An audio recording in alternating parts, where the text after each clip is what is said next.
पीछे हटी और बोली, बिल्कुल, मैं कह भी नहीं रही कि तुम मुझे सफाई दो, क्योंकि मुझे तो इसका जवाब पहले से पता है। अनन्या सिंह, तुम नहीं चाहते ना कि लोगों को यह पता चले कि तुम्हारी शादी अनन्या से हुई है ना?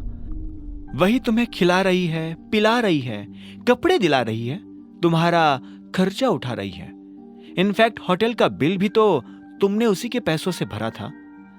अभिनव कामिनी की यह बात सुनकर अपने आप को हंसने से रोक नहीं पाया।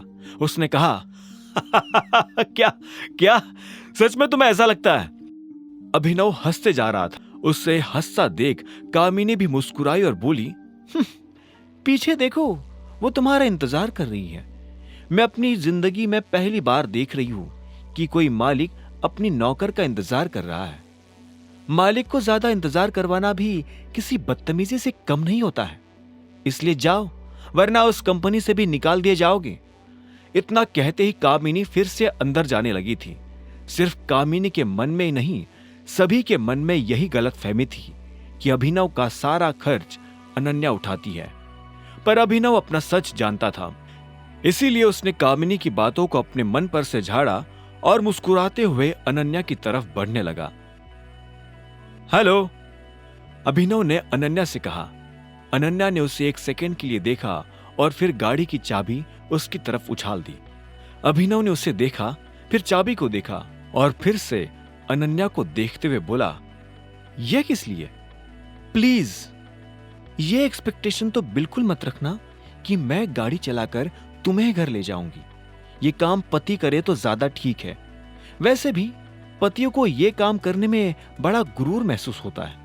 जो पति ये काम नहीं करता वो पति होने के लायक ही नहीं होता है। इसलिए अब बताओ कि गाड़ी चला रहे हो या मैं अकेले ही घर चली जाऊं? अनन्या का गुस्सा अभी भी ठंडा नहीं हुआ था। सुबह के बाद अभिनव को लग रहा था कि वो शांत हो गई होगी, लेकिन वो अभी भी गर्म तवे की तरह जल रही थी। इससे पहले कि अभिनव आगे कुछ कह पाता, अनन्या पैसेंजर सीट पर आकर बैठ गई थी। अभिनव ने एक गहरी सांस ली और वो खुद भी ड्राइवर सीट पर जाकर बैठ गया था। उसे पक्का पता था कि अनन्या के सामने भी लोग अभिनव के बारे में बात कर रहे होंगे। उन लोगों को यह नहीं पता था कि अनन्या अभिनव की पत्नी है।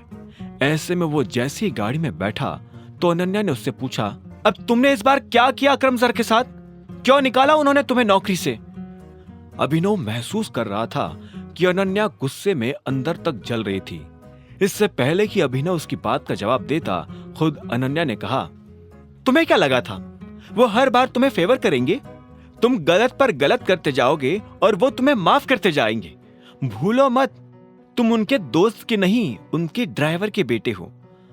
अनन्या के मुंह से यह सुनते ही अभिनव उसकी तरफ देखने लगा था। अनन्या ने उसे फिर से सामने देखने का इशारा किया। अभिनव ने जैसे ही सामने देखा तो इधर से अनन्या ने कहा, मुझे सच में तुम्हारी वजह से शर्म आ रही है, क्योंकि तुमने तो अपनी शर्म बेच दी है। कोई इतना केयरलेस कैसे हो सकता है कि एके प्राइवेट लिमिटेड की नौकरी छोड़ दे? तुम अकरम सर को इतना टेकन फॉर ग्रांटेड कैसे ले सकते हो? अभिनव से अब सुना नहीं जा रहा था। उसने एक गहरी सांस ली और बोला, एक पति होने के नाते तुम्हारी रिस्पेक्ट को बचाने के लिए मैं जो बेस्ट कर सकता था मैंने वो किया, और तुम उल्टा मुझे ही सुना रही हो। सीरियसली? सुनाओ नहीं तो क्या शाबाशी दूं? मजाक चल रहा है यहां पर?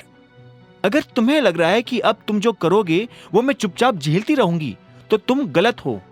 याद रखना, मेरे पास अभी भी बहुत से लड़के हैं जो लाइन लगाकर खड़े हैं, जो तुमसे कई गुना ज्यादा केपेबल हैं। अगर मैं किसी तरह से टाइम को रिवाइंड कर पाती तो उस रात मैं उस होटल में जाती ही नहीं, और अगर जाती भी तो सिंगल बेड वाला कमरा बुक करती। I hate double beds just because of you. तुमने मेरी जिंदगी बर्बाद कर दी है। यह सुनते ही अभिनव ने फिर से अनन्या को देखा और बोला, जिंदगी मेरी भी बर्बाद हुई है। अच्छा, कैसे हुई तुम्हारी जिंदगी बर्बाद, जरा बताना। तुम एक कमरे से निकलकर इतने बड़े बंगले में रहने लगे हो, ब्रेकफास्ट में चाय बिस्किट की जगह चीज टोस्ट खा रहे हो और कह रहे हो कि तुम्हारी जिंदगी बर्बाद हो गई। कभी कभी तो मुझे लगता है कि तुमने ये सब किया ही इसलिए ताकि तुम ये सब पा सको। ओ प्लीज, पहली बात तो मुझे पता ही नहीं था कि मैंने क्या किया है, और जो कुछ भी हुआ उसमें मेरी गलती नहीं थी। I was drunk. यह सुनते ही अनन्या अभिनव को देखने लगी थी। उसकी आंखों में फिर से वही गुस्सा जाग गया था जो थोड़ी देर के लिए सोया हुआ था। इससे पहले कि अभिनव आगे कुछ कहता, उसने चिल्लाते हुए कहा, सामने देखो। अभिनव ने सामने देखा तो पाया कि एक गाड़ी उसकी दिशा में बढ़ती चली आ रही थी। इससे पहले कि अभिनव अपनी गाड़ी का ब्रेक लगाता, सामने वाले ने अपनी गाड़ी रोक दी। उस गाड़ी का दरवाजा खुला और उसमें से एक लड़का बाहर निकल आया। यह लड़का और कोई नहीं बल्कि चिराग था। उसके चेहरे पर एक सुंदर सी मुस्कान थी। उस मुस्कान के साथ वो अनन्या और अभिनव की तरफ बढ़ा चला आ रहा था। अभिनव को समझ नहीं आ रहा था कि चिराग ने उन्हें इस तरह से रास्ते में क्यों रोका था।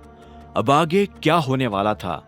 आगे की कहानी जानने के लिए देखें अगला एपिसोड सिर्फ पॉकेट एफएम के यूट्यूब चैनल पर, और द रिटर्न ऑफ टाइगर के सारे एपिसोड्स को सुनने के लिए डिस्क्रिप्शन में दी लिंक से डाउनलोड करें पॉकेट एफएम ऐप।